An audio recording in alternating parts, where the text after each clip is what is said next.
Welcome back everyone to another exciting review. And also happy Thanksgiving by the time I'm hopefully making the thumbnail, and happy Black Friday and Cyber Monday respectively.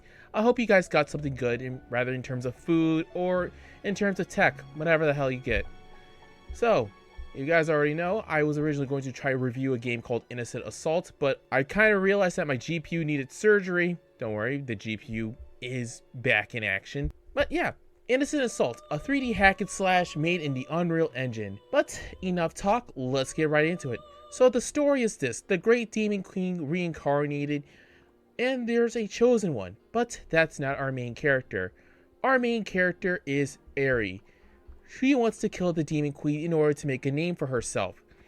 Then, in the early game, you do encounter her, Courier, and a demon named Naname who actively helps you, and because she wants to seek revenge against her for killing her entire family.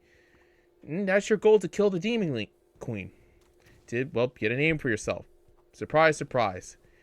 If you're wondering about the whole Chosen One thing, she got sent to the Shadow Realm and is probably getting dicked down by some hulking demon.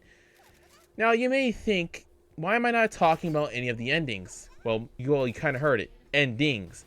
This game has multiple endings, and apparently, you need to play the game on hard or nightmare mode and get an S rank on nearly all the stages.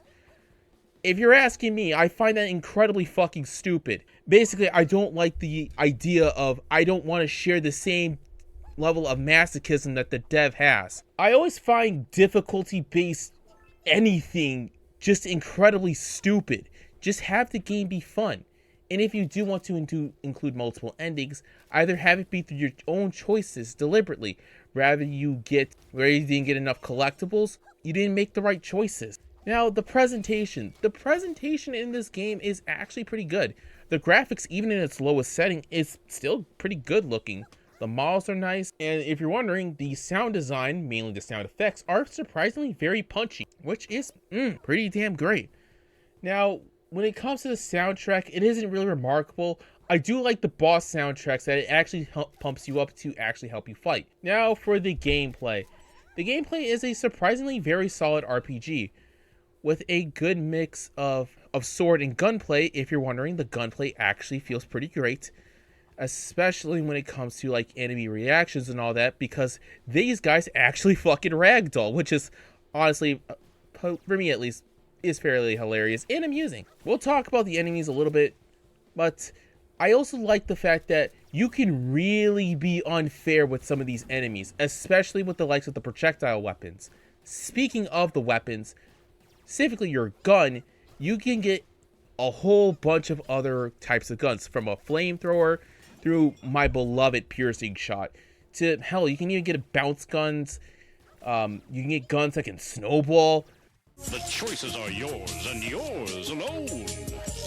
There's lots of collectibles in the map, and you can get it as long as you're easily able to explore the level if you really so choose. And if you're not sure about a particular gun but are actually curious, there is a practice range, so eventually you will find something that bakes your cake.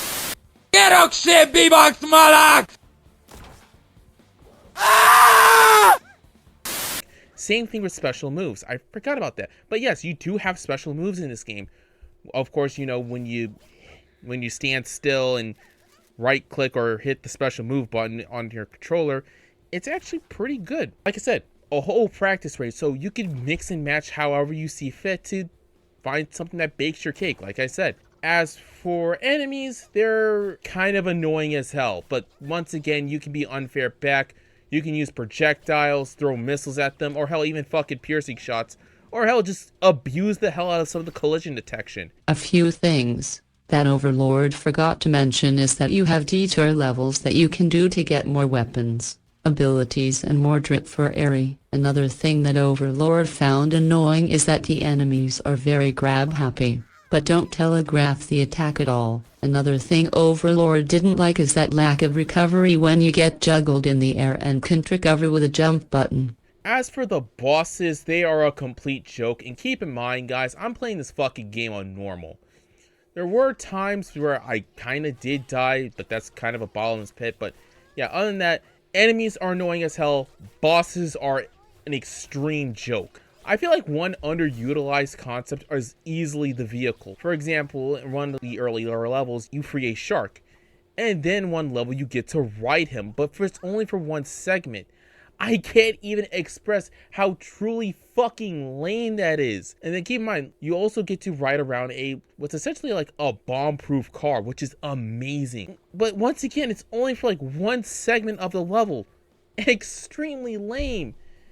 Honestly, if the dev makes some kind of sequel or some kind of spiritual successor or like a game like this again, please, I want this kind of game to happen again.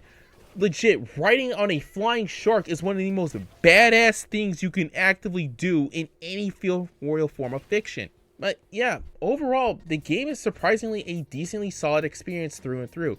If you want some high-speed action, here you go. Just be aware of some of the fucking enemies that'll blindside you. Fuck. But yeah, until then everyone, good night and good luck. If you enjoy this video, please leave a like, comment, subscribe, and hit the bell for new uploads and community posts. Make sure to follow Overlord on X, Blue Sky, and Pixiv to see his artwork and whereabouts. If you wish to support the channel financially, you can buy Overlord coffee at Ko-Fi or buy some merch at the newly incarnated City Wave Plaza and go on Neonoshima for his designs.